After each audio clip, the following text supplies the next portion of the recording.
Like if you have a dream, like you should definitely go after it, because the regret of not going after it is gonna weigh on you way more than the regret if something like fails. I'd rather put all my time and money and effort into something that I dream about and I truly believe in, rather than like sitting here watching someone else do it. Like, because at the end of the day, like if your idea is brand new and you invented it in your head, someone else is gonna think of it at some point. So I'd say like just go for it is the corny statement of like what I'd say is like you just gotta do it. You just gotta do it. The Grateful Podcast with Jack Wagoner presents. Subscribe.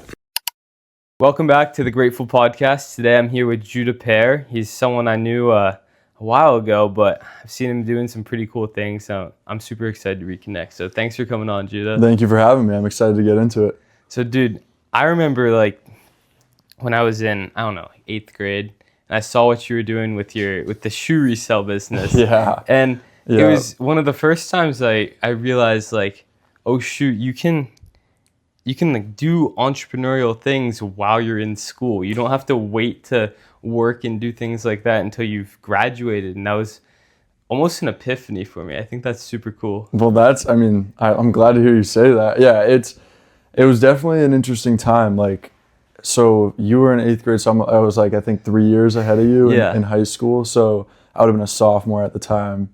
And that's like actually, that's right on the money for when I got into it. And honestly, it's funny you say like the epiphany thing, because like that's really like what made me get into stuff, is like the epiphany of being like, what am I, if someone else, why can't I do it? You know, yeah, like, exactly. I even remember like I credit literally a TikTok video for why I started shoe stuff. And I remember I saw a guy and he got on it was like a shoe drop, like a Nike shoe drop. And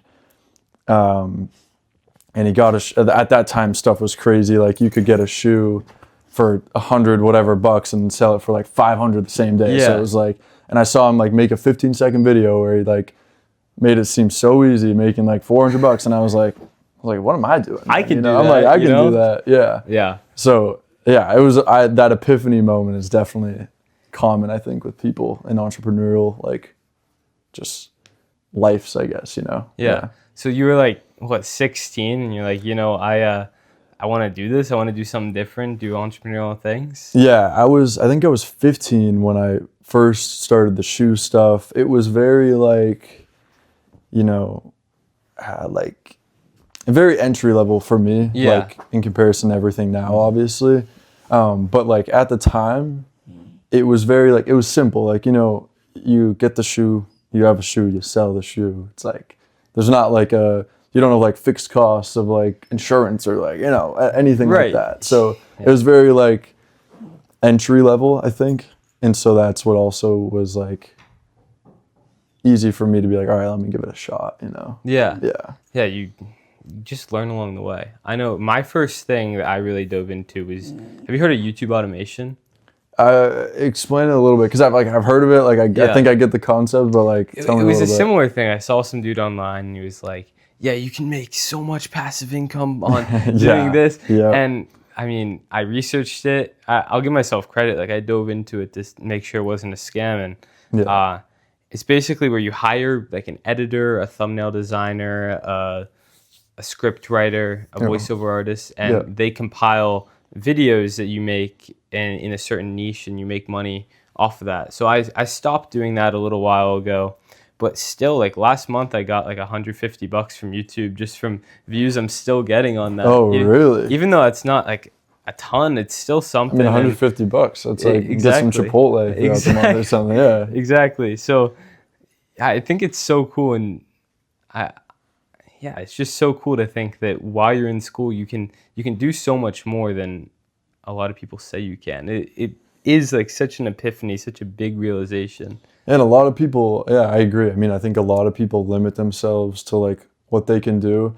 I think a lot of it, and I'll speak for myself, and you can correct me if I'm wrong with you, it's like, it's really about like priorities. Like, if you're in school and your priorities are to, like I'm in college, and so it's like, if your priorities are to go out after class and do whatever you do at night and like do nothing on the weekends and like, like that kind of stuff, then you probably can't do much of anything else. But like if you prioritize the things that matter, there's time for everything. Right. I think another misconception is it's school or business. Yeah. I think that's something painted online a lot, like this black and white picture, like you can drop out of school and do this. You don't have to completely drop out or do anything. Like I have really, really good grades and I'm still doing all this stuff. You're in college. I try my best. Yeah. Yeah. I do okay.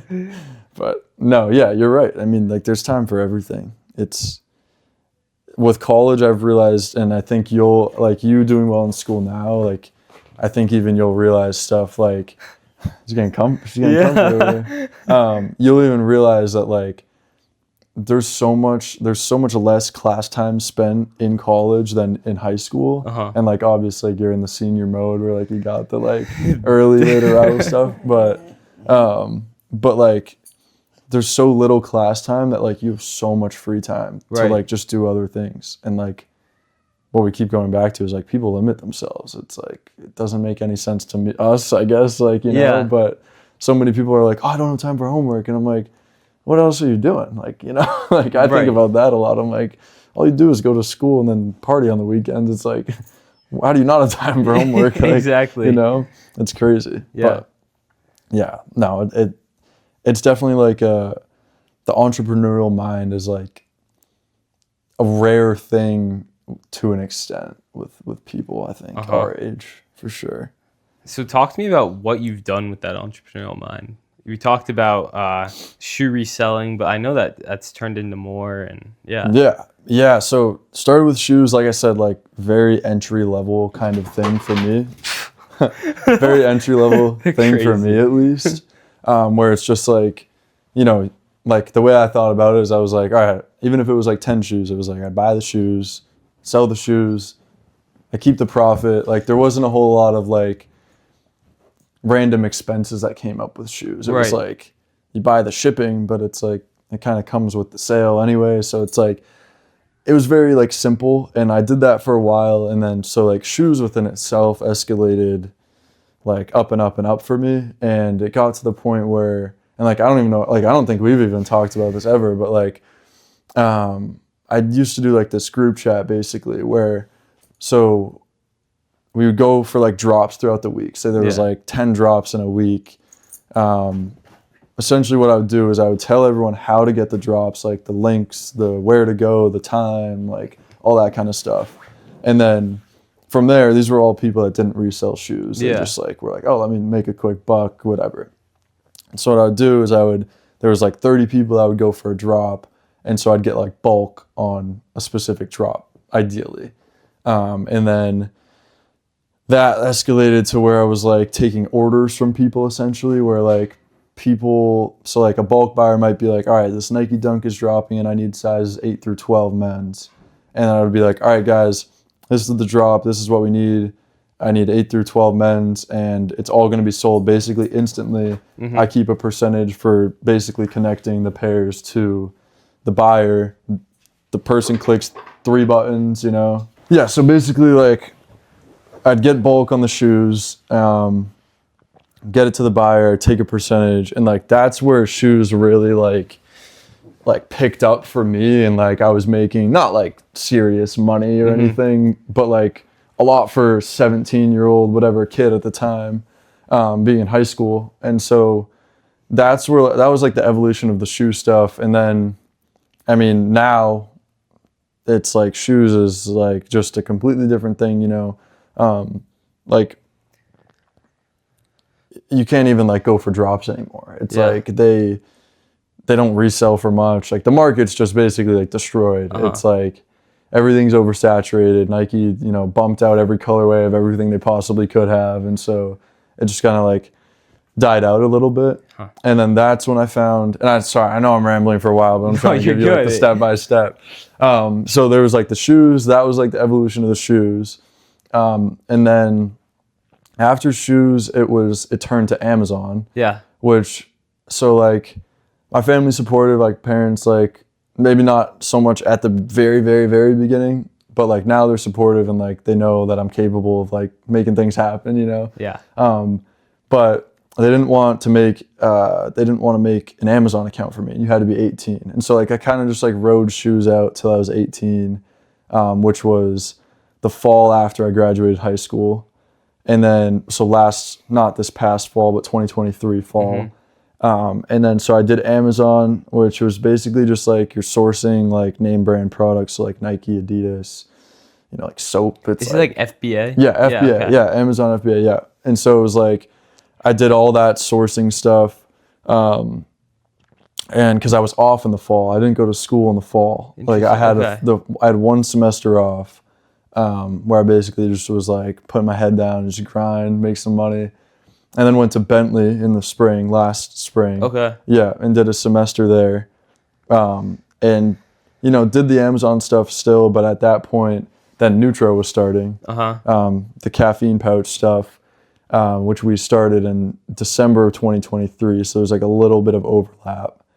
And then we launched Neutro over this past summer, and now since then it's basically like all Neutro. Like I have a guy that runs my Amazon account, and like we have like an agreement that where like I basically don't do much for it, and he just like I get like small kind of payments just to like keep some income while I'm a student and everything. Yeah. But now it's like all Neutro, and yeah, so that's like the evolution of it, where like it started simple, and now like Neutro, like we have like trademarks filed and like real actual agreements written up, and like we're trying to do like partnerships, and so it's like it's very like much so real versus like buy a shoe on Nike and resell it on Snapchat. Like, you have to like you're not just sending people messages and like cash or whatever, PayPal. It's legal. It's real stuff. Yeah, it's a lot different now, for sure.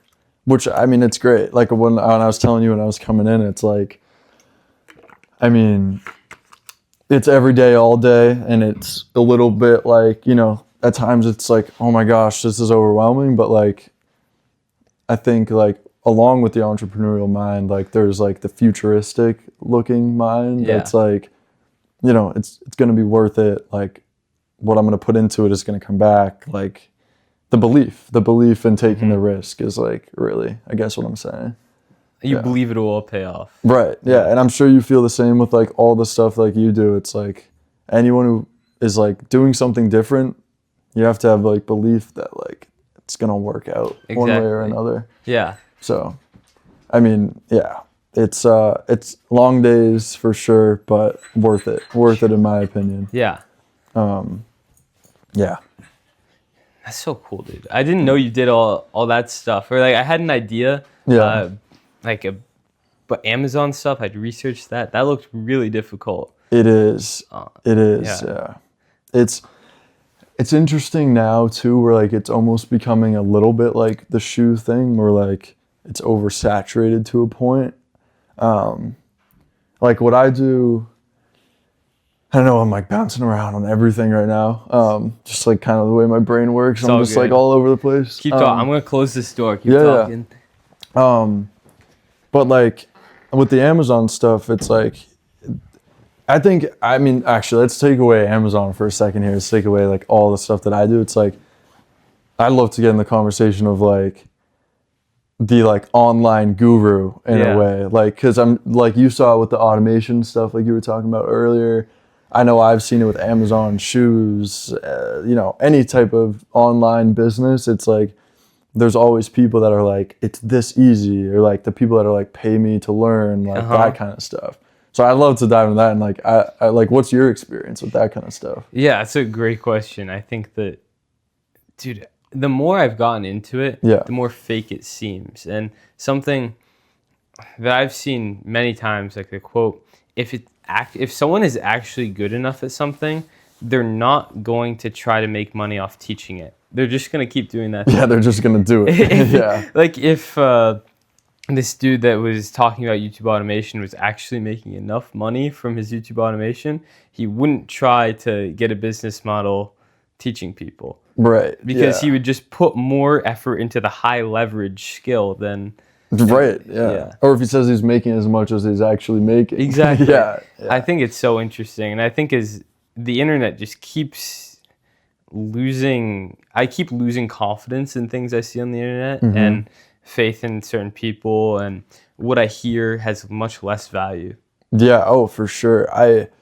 With the Amazon, that's how I got into Amazon. I saw it like on a whatever it was, like Instagram, TikTok, whatever. I saw it, and it was like same kind of like epiphany situation that we talked about, where you're like, oh my gosh, like this guy just told me in 30 seconds I could be making 10K a month in 90 days. Exactly. And you're like sitting there scrolling, you're like, what am I doing? Like, what am I doing? What am I doing? And so I think like I agree with like the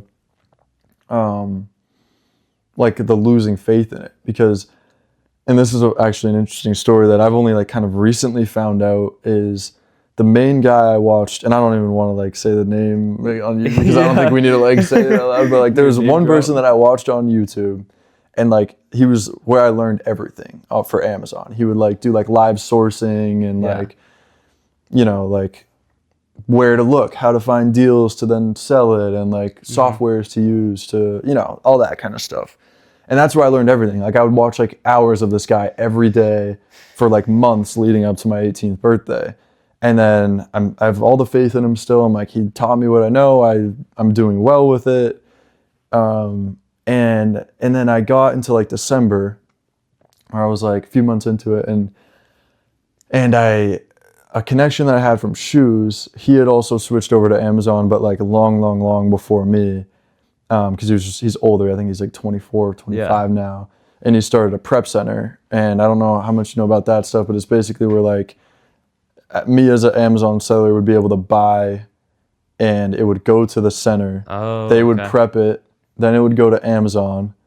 And then when it would sit at Amazon, that's when it's available to be sold. It would then sell, and then Amazon sends it to the customer. So then you can do like, essentially like I could be sitting in Tokyo and running the business because it's all going through the center. So he started something like that and does very well now. But he actually got into prepping for the guy I watched on YouTube, like one of the biggest people in the space. Yeah.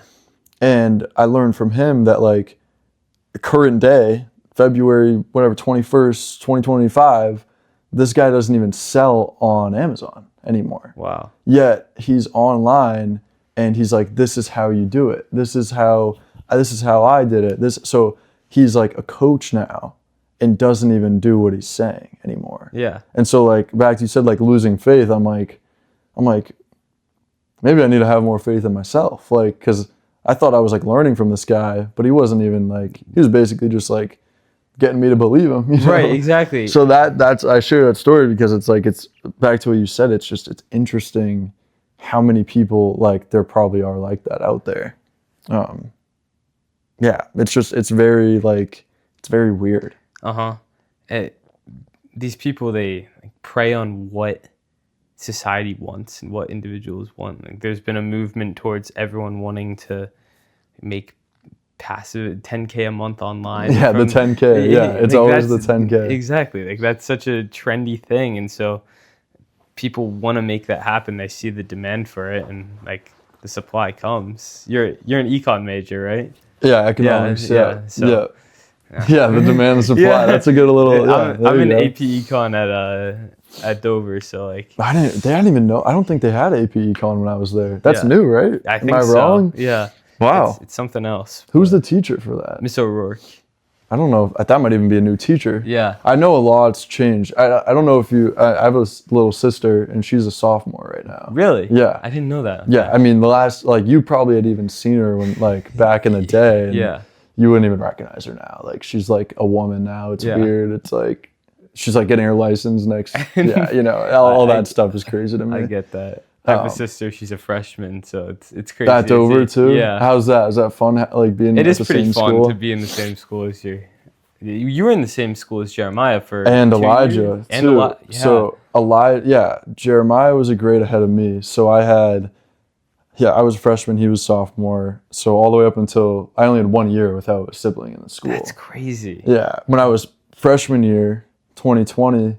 Before COVID happened, like I tell everyone all the time, I'm like, best year of my life. I was like, that time of my life was just like, it was like almost like carefree in a way where like, I mean, I was like 14, like people knew me because my brother was a senior, my other brother was a sophomore. Like, it was just fun being like the brothers in the high school. Like, it's always fun when like there's an environment created and like it's like tight knit like that. Like, I don't even know how to explain it. It's just like, you know, like you have family at school and it's like me and my brothers were always close, and so that's always a good feeling. That's why I asked. I was like, how's it having your sister? Some people like are up in the air about that stuff. I'm really close with my sister, good. So it's fun driving her to school every morning. Like that. Yeah. So with all your entrepreneurial things, what's driven you? Because for a lot of people, you know, they want to make money, and that's the complete driver. And I mean, no, that's okay. That's not me. For me, I think when I'm working my hardest at something and when I feel the most alive with it, it's something I'm really passionate about. Yeah. I get that sense with you, but I wanted to talk to you about that. Yeah, I think it's a mix of like, oh my gosh, it's a mix of like a million things for me. Just based off like the roots of it. Like when I started like seeing, like I told you, I saw a TikTok and this guy made whatever $400 on a shoe, and I was like, I want to make $400 on the shoes. Like, it definitely like it started with money, I think, for me, like with the shoe stuff, because I was like, I worked one job ever in my life, and it was a month and a half. I worked at Wentworth by the Sea, and I was a server in their restaurant. And like, great job. Like, I met great people, and like, no shade at them. But it's just like, I was like, I hate sitting here all day. Like, you know, I don't want to do this. Like, it was not fun for me at all. Like, I made money, which is great, but like, I didn't want that. And so at the beginning, it was definitely money, because I was like I have to pay for different things like in life, and that's just the way it is. And like, I think arguably I had to do it a little younger than some people. And so like the driver was like, I need to make money. I don't want to work. I saw this guy make $400 on a shoe. And so like, it was definitely money at the beginning.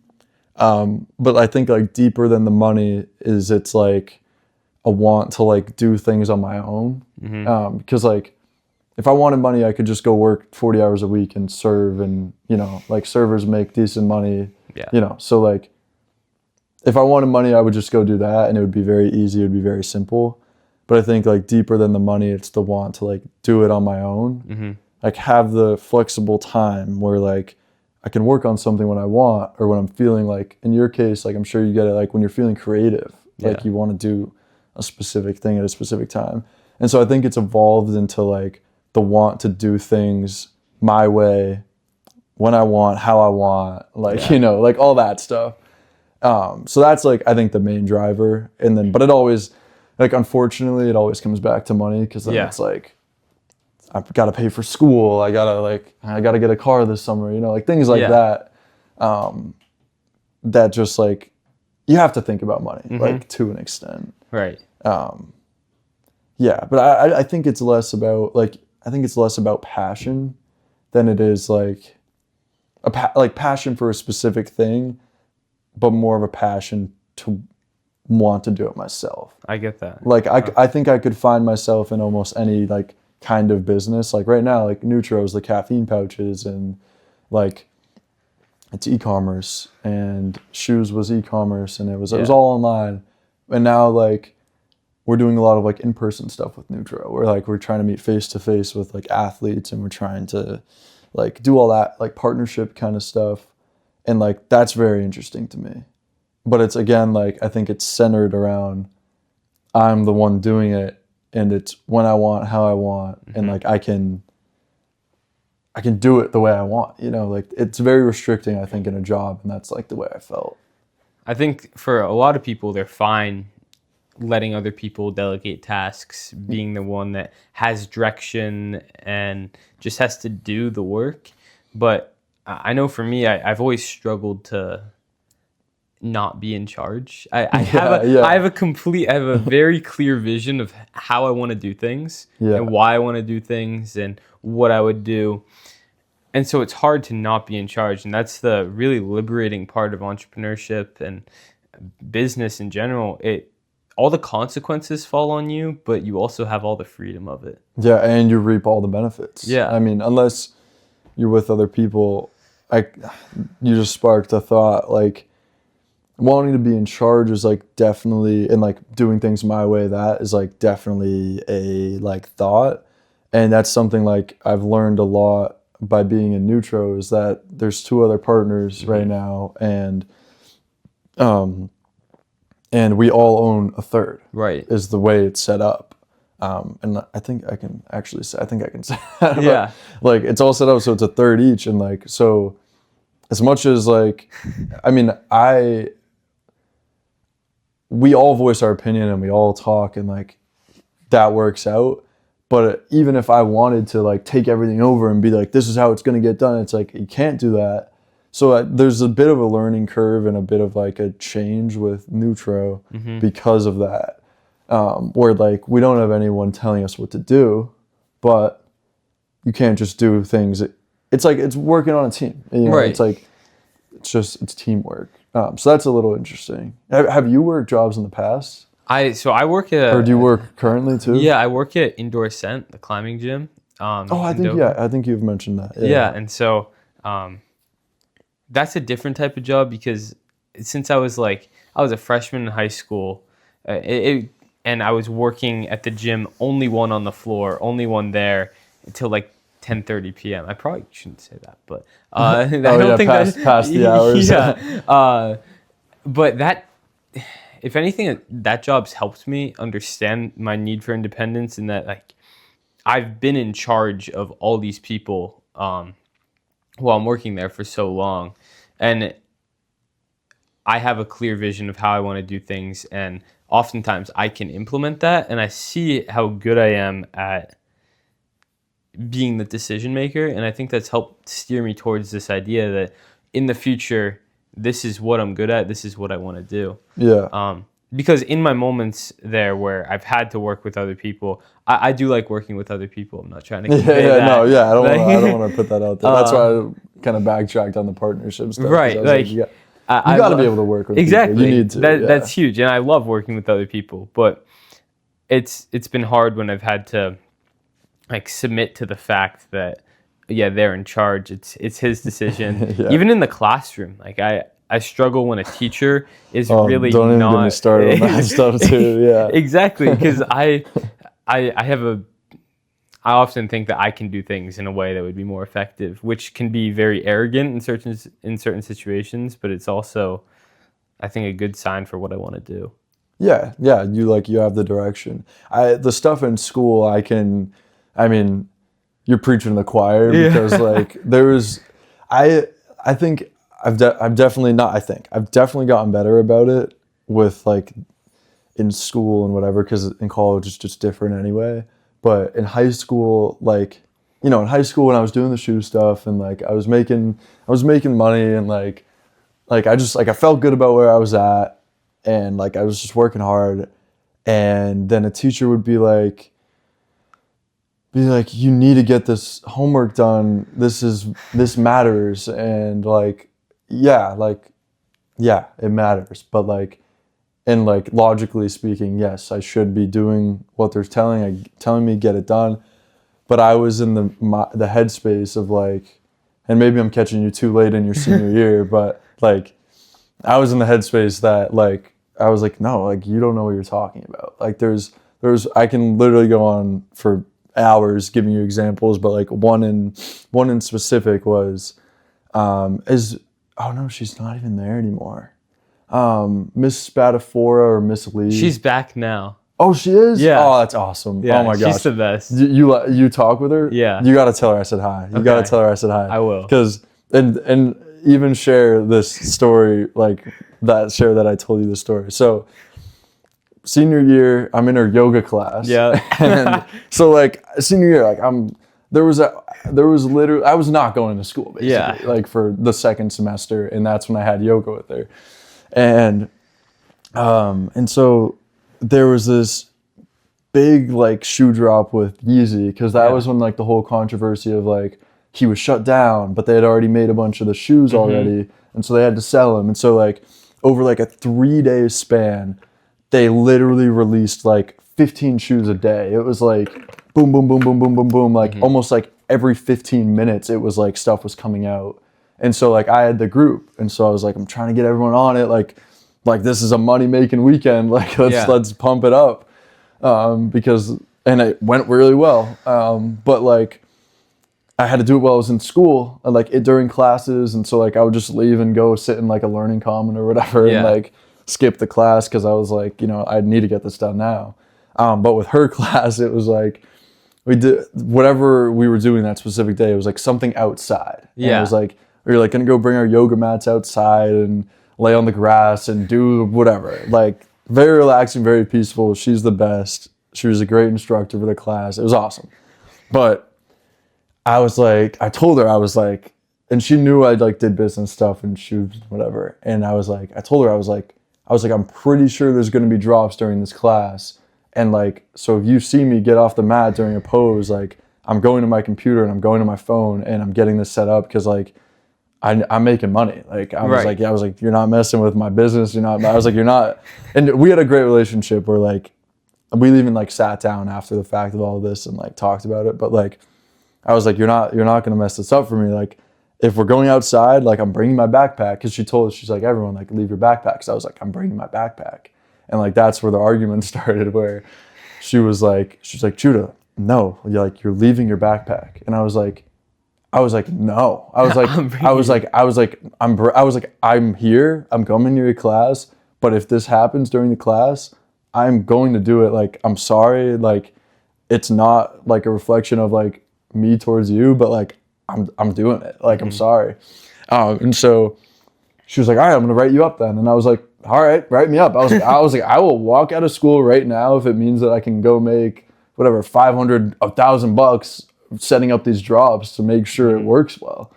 And so she didn't like that. She was like, all right, I'm writing you up then. And then we walk up, we go right past the administrator's office. She didn't talk to anyone. And I was like, all right, like, so you didn't do it. And like, I was like, you kind of just let me strong arm you over it. Like, she's great. This is no shade at her.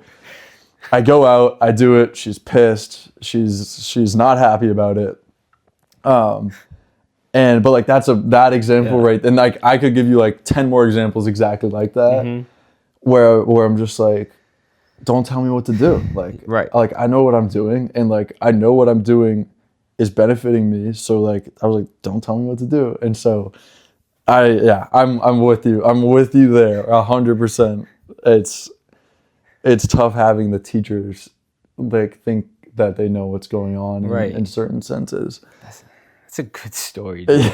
Were you not, because your birthday was later, you were 17 still, right? So you couldn't dismiss yourself? No, I could not. No, I mean, I say to my parents like all the time, if this comes up in conversation, I bring it up every time. I'm like, God, like I wish you just like, because what they did is they started me in kindergarten when I was 4, and then turning 5, instead of being a year later and being 5 turning 4. Okay. And I'm like, I say it all the time. I'm like, I wish you gave me an extra year. Like, I wish you gave me an extra year. But obviously it doesn't matter. No. I mean, yeah, but no, I couldn't dismiss myself. And yeah, I was 16 in my senior year for like whatever, a few weeks. That's crazy. And then turned 17. So like, and then if I went to college in the fall directly after, I would have been 17 in college for like about a month. Yeah. Which is like interesting a little bit. But yeah, could not dismiss myself. You need to tell her about that I told you this story. You don't need to go into detail about it, because the way I told it is probably not the way she wants it to be told. But I'll ask her about it. It'd be really funny. So I hope she remembers. Yeah. I really do. I mean, I'm sure she will. Just be like, hey, I did. I'm sure she knows about like the podcast and stuff. Be like, yeah, I did a podcast with Judah, and he told me the story about him bringing his backpack out to the yoga class, and you weren't happy. And I'm sure it'll ring a bell. I hope it will, because I remember it very clearly. Yeah. That's so funny, dude. If you're enjoying this episode of the Grateful Podcast, I would very much appreciate it if you could either share this podcast episode with friends and family, or kindly leave a review down below on whatever podcast platform you're listening on. It would help me be able to make this podcast better for you, better for all my other listeners. Thank you. Enjoy the show. I had a situation this year where there was a fire drill during third block. Oh gosh. And so when there's a fire, or no, it wasn't even a drill. It was like there was a fire scare. Third block, someone burnt something in a microwave or popcorn on fire. Yeah. And so when it's in third block, there needs to be a certain like amount of lunch period. Right. You know? Yes, I remember that. So they bumped it back like an hour. But I had early release, and I had a meeting for like, I forget if it was for my podcast or for YouTube automation, but I had like an important meeting. Yeah, you had something to after that time, and so I just go and dismiss myself. But the ladies were like, "You can't dismiss yourself." Like I'm 18, I can. They're brutal. It was bad. My thing is always just like, dude, check my grades, please. Like. Oh yeah, I mean yeah. See, I did not have that to back me up. Yeah. I did not have that to back me up. Once I started the shoe stuff, and then like junior year to senior year, I was a nuisance to be in a classroom, really, because it was like, oh my gosh, I'm like thinking of this as I'm saying it. Like, I had, Miss Connolly, like everyone calls her Magistra, like she does like Latin, so I took Latin, and basically like, and I don't want to like take too much of the like speaking time, because I'm just telling so many stories, but like that was the whole situation. Basically was I went into her class and I sat there and worked the whole time just sat there on my computer and worked, and just like cracking jokes in class. Like I was just messing around, really. Like I was just messing around because I was like, I don't care, like I just made whatever $500 this morning, like on shoes. Like I don't care. Like when am I going to use Latin? Like I don't care. So that was like my whole thought process. But she was so like, she's an amazing person where like, she was like, I know what you're doing is important. And she's like, I know you're going to be okay. Like if you don't have this class, but she was like, I really want you to do it. She's like, Jude, I want you to do it. And I was like, and I was so honest with her. I'm like, I don't want to do it. Like, I just don't want to do it. And so like, it got to the point where like, I'll give you two brief examples. One example is like, she'd be handing out homework, like paper homework. She'd go around the whole class, and like everyone knew I wasn't doing anything in this class. Everyone knew it. She would literally get to me, look me in the eyes, and she would be like, are you going to do this homework? And I'd look at her and I'd be like, nope. And she'd be like, all right. And she wouldn't even hand it to me. literally would not even hand me the homework. And then the second example is, it's kind of the same. We'd show up in class, as a lot of classes do in high school. They'll put like practice things up on the board, and like people go up to each one. So it would be like, there was 15 kids in the class, and then there would be 15 sentences on the board, and you would have to go up and pick one and translate it. And then we'd go over all 15 as a class. It'd be like just like kind of nice entry into it. She would literally be putting up one less because she knew that I was not going to go up and translate. She knew that I, one, didn't know how to, and then two, wouldn't do it. And so like, yeah, those are like the examples with her. And I don't even know how I passed the class, to be honest with you. Yeah. Like I took an exam over the summer, technically. It was like a week into summer, but before grades closed. I took it with her over Zoom because she was like, I'm not passing you if you don't do this exam. And I didn't show up for the exam. So I did not have what you have to back it up. Yeah, I'd be pulling that out every time. Like, look at my GPA, like get out of here. I'm leaving right now. Yeah. Oh my God, I would have been brutal. If I had good grades, If I had good grades, I would have been horrible. I'd have been like, who do you think you're talking to right now? Exactly. Yeah. Oh yeah. And if not, I was already like that. So yeah. Oh gosh. No. The administration up there is, I'm sure they're all great people, but I'm sure that like you've been hit with you need to have a doctor's note if you're exactly. And it's like, what if I just like don't need to be here right now? Like, Yeah. So how do you balance it now in college? Are you getting good grades in college? Are you paying more attention in class and stuff? Yes. Yeah. Bentley. So like I said, I was at Bentley in the spring last year. That is the hardest I've ever tried for school in my entire life, hands down, like no question about it.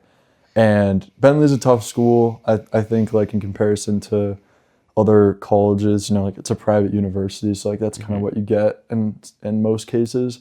And I got a 3.5 something. I was dean's list, which like, for reference, in high school, my cumulative, including like, you know, cheating over COVID the whole time, like, and getting good grades, freshman year being easy, cumulative was a 3.7 or 3.6, like fully weighted with like an A in AP physics. Right. So like on a 4.0 scale, that probably was damn close to a 3, I'd say. Yeah. So I grinded at Bentley, got the 3.5 while I was doing like business stuff. And then over the summer, there was like the financial issue of like Bentley like doubled my tuition over the summer. That's a whole separate thing, but like I couldn't go back. I just couldn't. So I transferred in August, literally in August, to UNH, like super last minute. And then first semester, so last semester in the fall, I had a 3.91. I'm in the honors college now at UNH. And so like from a school point of view, like that was the best semester of my entire life ever. Non-negotiable, like but UNH was tenfold easier than Bentley was for Interesting. me. So I do well. I put the time to it, but managing it's less of managing it and more of not doing anything else in a way where it's like I'm not super great about it in all honesty, but it's like it's less of like, oh, how can I manage business, school, social life? Like I have a long-term girlfriend right now, like whatever, like almost 3.5 years. Like how do I manage all these things? And like sometimes it gets to the point where, and she's amazing, so supportive and understands all this stuff, like proud of me, everything. Like sometimes it's like I don't manage it well, and like school and business are like all I'm doing all day, and then I'm like, oh shit, like I need to go see someone besides sitting behind a computer. So definitely still working on it, managing everything, for sure. It's hard. It's unrealistic to think you can do everything, but you always got to give it a try, though. But I'm always trying. It's one of those lessons that I learn and then I forget it a week later. You know what I mean? And the quote is, "You can do anything, but not everything." But I always think I can do everything. I think it's the hardest thing to tame that mentality. Yeah, I mean that comes with the entrepreneurial mind, like just the risk-taking mind, the like wanting to do everything. I mean that's like that's a perfect quote, because that's really what it comes down to. Is like I want to be the best and do the best in every single part of everything that I want to do. But the reality is like you can't be 100% in 5 different places at once. Exactly. Which, like, I can say out loud, and I'm sure you feel the same. Like, you can say it out loud and like logically think through it, but then a week later you're like, all right, I'm gonna do everything. I'm gonna do 100%. Like, I I'm gonna be all understand it in. Intellectually, but not like physiologically. Yeah, that's a great way to put it. Yeah. So, what's your day? You said that you're doing a lot. So, what's your day look like? So like today, for example, is a good example. Fridays I don't have classes, which is beautiful. That's amazing. Beautiful. 3-day weekend. Well, like 3-day weekend. Weekend. Or I just get to work for like, you know. No, I do get out enough, which is good. So I set up my schedule, and like don't know who's watching over me, but like I mean that is like I set it up like exactly how it needs to be set up. I have a morning class Monday through Thursday. So this is going to get confusing a little bit because it's hard to explain. Monday class, and I'm done at 11 Monday through Thursday. And then I have a night class Monday through Wednesday. Okay. So morning class Monday through Thursday. Yeah. Night class Monday through Wednesday. And so my week's done at 11 a.m. on Thursdays. Yeah. With classes. And the way I've been able to like manage that is that I do a morning class 9:40 to 11, and then 6:40 to 8 p.m. is what it is. And so I have like the working hours to do business. So that way it's nice. Like it's set up so that like, you know, we have a ton of meetings and stuff going on. And I'm not going to like pack my day with classes and then be like, hey, can you meet me at 7 p.m. tonight? Like, that's unrealistic. So I leave the days open to have the time for the business. But like I TA as well. So I have 2 office hours a week, Monday, Wednesday, that I hold. What do you TA for? Macroeconomics. Yeah. It's like a principles class, like extremely basic. Yeah, like, it's like I'm AP. It's probably honestly, like, arguably you might even be doing more than what they're doing in this principles class. But yeah, so it's a TA for that. So the class is like I mentioned before, it's fairly light, but on a day-to-day basis, it's like, so take Monday, for example. I wake up, usually I am up late. I have late nights most of the time. And so I'll wake up pretty much just for that 9:40 class, get to class, done at 11. I start TAing 11. I do 11:30 to 12:30 TA. So usually 11 to 11:30, I'm running over to get a bite to eat for like the first time of the day, which is, my girlfriend would be pissed if she saw this. She's always like, you need to eat more, but like, cause I don't think about it, but I go eat 11 to 11:30. And then get back 11:30 to 12:30. I'm TAing. I get done at 12:30. Usually one of my partners that does all our video stuff will come over and shoot content for a couple hours. Yeah. Or I try to get food again, and then depending on if we have time, then we'll shoot for a couple hours. So then we're up to like 2:30 or so. And then that's really when like the work day starts for me, because then I can get to my computer. I can do all like my obligations for the company, you know? Yeah. Do like the managing the Amazon stuff and, you know, like all that. Do like really what my job is. And then get to class for 6:40, then to 8 p.m. And then 8 p.m. get back, usually try to get food after. And then work until 11 or so. And then, so like Monday, Tuesday, Wednesday look pretty similarly like that. So it's just like, it's all day pretty much. And then Thursdays I'm done at 11. And so Thursdays are a little bit more flexible, and that's where I'll try to book like a lot of the meetings throughout the day. But I still have the class in the morning. Who are your meetings with? We do like, oh my gosh, it's across the board. Like I know I ramble for a while. Cut me off, ask some questions while I'm just going on. It's all good, dude. The meetings, so right now we're trying to get into the hands with Neutro, like we're trying to get in the hands of affiliates, like athletes. Like we want, because it's an energy brand right now. We want to get into everything else. But with a caffeine pouch, it's an energizing product. So like we want to get in the hands of athletes so we can get content. I see you got Stone doing all the flips, yeah, like dude. That's a perfect example. Yeah. We want to do that exact thing, but like across every sport, across divisions, you know. So there's a lot of those meetings, the team meetings with Neutro. I meet with the guy that I do Amazon stuff with a few times a month. We meet with a business advisor here and there. Like actually had a call this morning with him.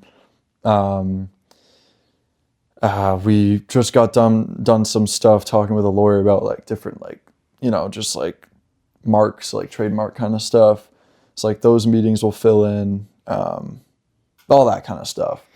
And so, yeah, like I had an affiliate meeting and then came right here. And then I have the meeting when I get back, and then I'm meeting to do content. And so it's like all like really, really back to back. Fridays are usually my best days to have off, but it just doesn't happen. It sounds like you're always on. A lot of that's like once you get into the meeting stuff and the content stuff, like it's you have to be on. You know what I mean? If you're just behind your computer, you can kind of be dozing off. Like exactly. But it sounds like what you're moving to is a lot of just like lock in, be on, talk to people all the time. Yeah, you have to present yourself. You know, like exactly what you're saying. I can sit behind a computer and work for 3 hours and be in like, you know, in my boxers and like a sweat, you know, like it doesn't matter what like is going on, like as long as the work's getting done. But yeah, no, if it's a long day of meetings, it's a long day. It's a draining day usually, like just energy wise, like social energy, because it's just like, It's like a lot. And this stuff, honestly, like this stuff, like what we're doing here is the easiest thing for me because I'm talking about what I'm, you know, like I'm talking about what I'm doing anyway. And it's not like like I'm just telling you about things, you know, that stuff's easy for me and I enjoy this stuff versus, and not that I don't enjoy anything else, but like versus getting on, say with an affiliate and like I have a 10-15 minute meeting, a 2-minute break, another 10-15 minute meeting, 2-minute break. Rushed. And so like, I'm like, I got to get to know these people really quick. Like, you know, go through the whole conversation with them. It's like, this is the stuff I enjoy over everything else because it's easy. It flows. It's like.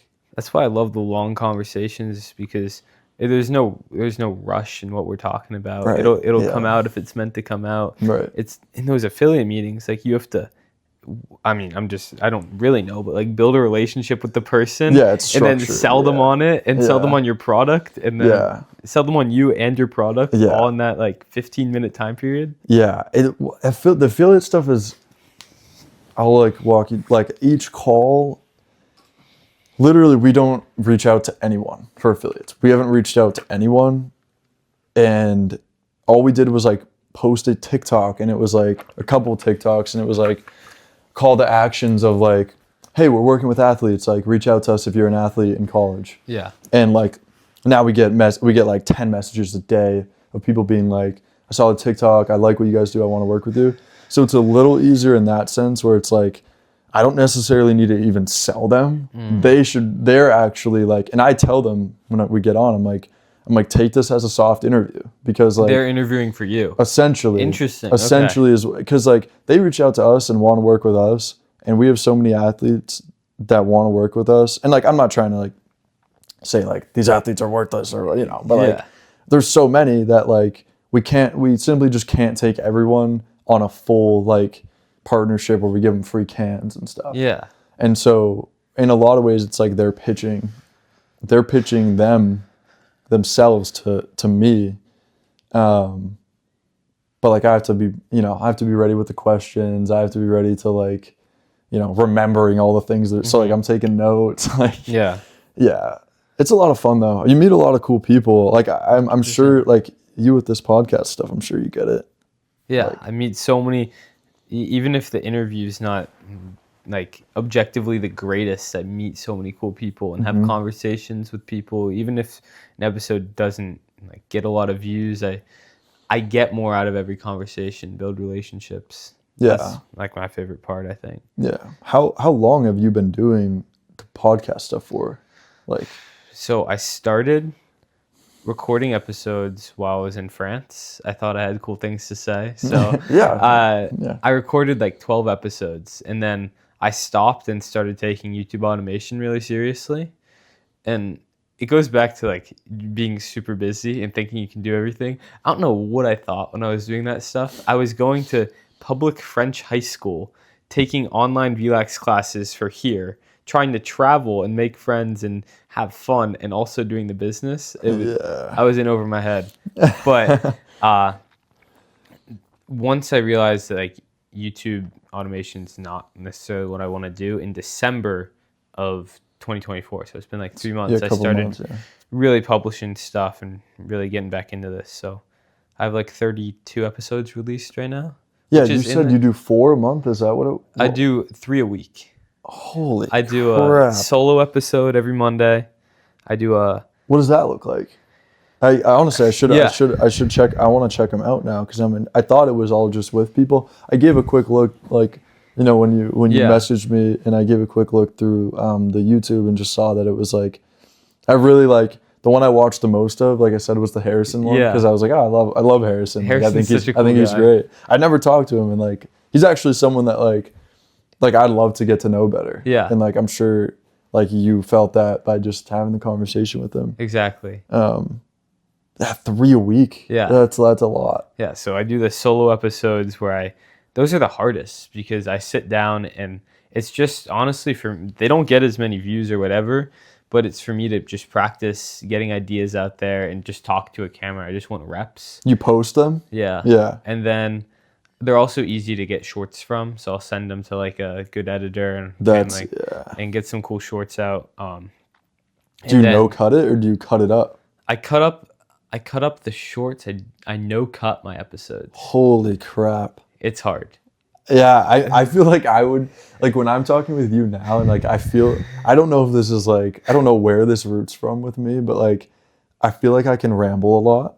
And like that's probably good for a podcast, honestly, because I just am like sharing and whatever. But sometimes in conversations, like I'll find myself like you'll ask me a question and then I'm like, and not you, like anyone will ask me a question. It starts very on track. And then like, in my head, it feels like 20 minutes later and I'm still talking and like, I'm not even answering the question anymore. And I'm just like, so I think I would struggle with a solo episode because I think I would just like, it would be like just a hodgepodge of like my brain. Yeah. I mean, I guess maybe that's a good thing too. I don't know. What do you talk about usually? So I have a newsletter. I have my subscribers have a newsletter. And That's sick. I normally do a solo episode on what my newsletter is about, but so I've already written it and I have like notes out in front of me, but I don't just read it. You know what I mean? So I'll have notes. No one wants to watch that. Exactly. And then like Wednesdays, I've been doing smaller people like by following wise. Okay. So an episode I'll release on a Wednesday, a guy will have like 2,000 followers. You know what I mean? And then like Saturdays are the big people. So last Saturday, a guy with 460K in followers, he dropped. What's interesting is I get more conversion on listens from people with smaller audiences who are much more like retention, yeah. Really? They're much more intimate with the creator. There's like a closer bond. So I guess that makes sense. Yeah, it's probably more relatable maybe. Yeah. Like I think, like I was talking today, me talking about how I hate high school, or I hated like the class, like that stuff is probably like, there's got to be hundreds and thousands of people that feel that exact same way. Exactly. So like, versus like a dude that has like 500,000 followers. Like right. Yeah. And people that are close with people will want to listen to their friend on a podcast or their dad on a podcast. That helps too. Yeah. You said dad, so like do you do older people too? I had my dad on my podcast because a lot of that's him. He's an artist. I've been like my eye, like telling this because like my eyes been like going to that painting. I assume that's him too, right? That's actually not him. That's one of his That's so funny. I've been like, I mean, I guess it's right in my field of view, but I've been looking at it like the whole time, trying to like piece it up. I mean, you gotta like pop a picture out. Like, so people know what I'm talking about. But like, I've just been like trying to like piece it together, like what it is. He does this right here. Yeah, it's super cool. So like he was leaving for a meeting earlier when you saw him to go to Hi-Fi, and they're gonna put his art up there. Hi-Fi, that's used to be Dos Amigos. Oh yeah, the burrito place, right? Yeah. I was like, I know that. Yeah, I've had it once or twice. But yeah, I have a lot of different people on. I don't know. There's no set niche yet. It's just talking to interesting people doing cool things. I mean, that's perfect. I mean, yeah. Like, do you need a niche? Do you think? I don't think so. Yeah. I don't want to need a niche. You know. Yeah. Yeah. With Neutro, you're trying to niche toward like sports.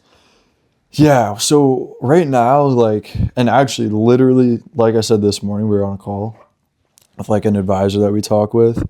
It's actually pretty sweet. I'll give you some information about it after we get off. Yeah. It's like it's through the state, and he's essentially like an advisor funded by the state. This is where I'm getting off track.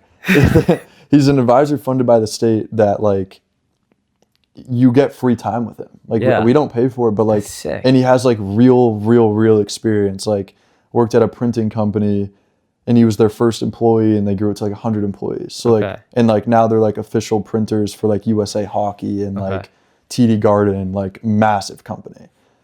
He doesn't work there anymore, but I'll give you some information after this, and you might find it useful. Remind me of the question. Oh my gosh. Like your niche with okay, Neutro. Yeah. I'm so sorry. It took me a second to remember. No, because I get so far off sometimes. I get so far off. Yeah, so like we talked with him this morning, we're focusing more in like a vertical niche right now. Versus, like, so our idea is like, and like, so we're working with like frats and Yeah. like, you know, like we like the athletic college age male demographic is like probably the best pinpoint we have right now. Or college age male that uses or has previously used pouches. Yeah. So like nicotine pouches are obviously huge. Yeah. That's like the most pinpoint niche. And so right now, like we talked about with him this morning, is like growing within the vertical where like there's millions of people in that niche. Yeah. You know, like, there's so many, and versus like diluting your audience across a horizontal. And so maybe that's something you think about with podcasts. I don't know. But like our idea is we grow we scale within the niche. And then if we're scaled up to here and we're doing, I don't know, $1 million in sales a year, and we're like, and we look at our data and we're like, oh, wait a minute. There's like a 20%, oh, sorry. There's a 20% of our sales are going to, I don't know, say 35 to 45-year-old woman. I don't know. Yeah. Like, say it just changed like drastically, very quickly. And we had like a new thing, and then we can target that and grow vertically. Like, it's like pivot after. Right. But we've already, like, say we've used the college age male, we grow vertically, something else comes up, we grow vertically, versus like being like, this is a product for anyone and everyone. And right. Like, because then you reach no one. Yeah. It's like the way we think about it. But yeah. Yeah, exactly. I think that's something. There's a misunderstanding that if you try to like sell to everyone, you're actually selling. The to no reality is you're selling to no one. Yeah. That kind of led me into my next question for you, which is like, what does the future look like for you? You have all these things. You have Amazon. You have Neutro. You're trying to grow Neutro into something big, and it looks good. But yeah, what do you like? You're 19, right? Yeah, 19. So I'll be 20 in September. Like, where are you gonna be in like 5 years? Gosh, I hope it's huge. I hope everything that I'm doing now is like, I was just about to say putting me where I want to be, but like I don't even know, to be honest. Like I think I'll always do business. Like back to like the first thing we talked about is you were like, there's a misconception about doing school and work with business, and like I completely agree. If I graduate and I get it and I become, I don't know, I use my economics degree somewhere and I'm working, like I don't see a world where I'm not thinking or at least trying something else. And that's if everything I'm doing now isn't still happening. So like I don't know. I mean, that's a tough question, because like Neutro's been a thing for 14 months, and where it is right now is not what I could have even thought about 14 months ago. And so like if Neutro's still going in 5 years, the growth I mean, I mean, that would be the ideal situation, is the growth, but who knows, maybe it dissolves in 2 years and we're just done with it and it just didn't work out, you know? So I don't know. I see myself always doing business though. I think just like with the mind, like the entrepreneurial like mindset, like I don't think I could never not do like anything. Like I get that. I feel like you said like what drives me, it's like I feel lazy if I'm not doing anything, you know? Like even when I'm not working, I'm like, oh my gosh, like why'd I just sit here for 10 minutes and like scroll on TikTok? And like sometimes I'm unreasonable about it. But yeah, I mean, I think I'll always be doing something. Ideally with Neutro, we scale into, it's like there's the caffeine pouches now, and ideally we expand that product line into many different flavors, maybe get into, who knows, like patent a formula. Like that kind of stuff. So cool. And then get into new products. Like we've talked about a few different things, and ideally like we want to become like a full-blown supplement company. Like that would be like the goal. But I mean, you just never know. You just never know. Like the future is uncertain. For sure. But it's exciting. my opinion is like, as long as you, like, if you have a dream, like, you should definitely go after it, because the regret of not going after it is going to weigh on you way more than the regret if something like fails. Like, I'd rather put all my time and money and effort into something that I dream about and I truly believe in, rather than like sitting here like watching someone else do it. Like, because at the end of the day, like, someone else is always gonna, if your idea is brand new and you invented it in your head, someone else is gonna think of it at some point. And so I'd say like just go for it is like the corny statement of like what I'd say is like, you just got to do it. You just got to do it. Nike says it best. Nike says it best. Yeah. Yeah. Dude, that's awesome. Well, I want to get you back in time for what your time meeting. are we looking at? It's 2:03 right now. So okay. All right. Sounds good. We'll wrap it up. But before we wrap it up, just let the audience know where they can find you. Yeah, you guys can find me. I mean, I'm on like just about every social everywhere. Our Neutro stuff is Try Neutro or Neutro. I don't even know where I'm looking at. Try Neutro or Neutro on TikTok or Instagram.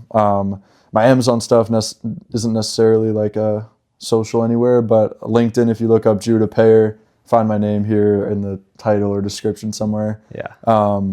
Reach out, like stuff with Jack. Like, I love talking about what I do. I love learning from other people. It's the best way to grow. So yeah. Sweet, dude. Thank you so much for coming on today. I enjoyed that. Thank you for having me on. It was awesome. Yeah, dude. Thank you for listening to the Grateful Podcast. If you enjoyed this episode, it would mean the world to me if you could either share this episode with friends and family who you think would enjoy it, or leave a review down below on what I can do to make this better for you and for other listeners. All that would just help me be able to spread my message of gratitude and living a purposeful life. I hope you have a great day. See you soon.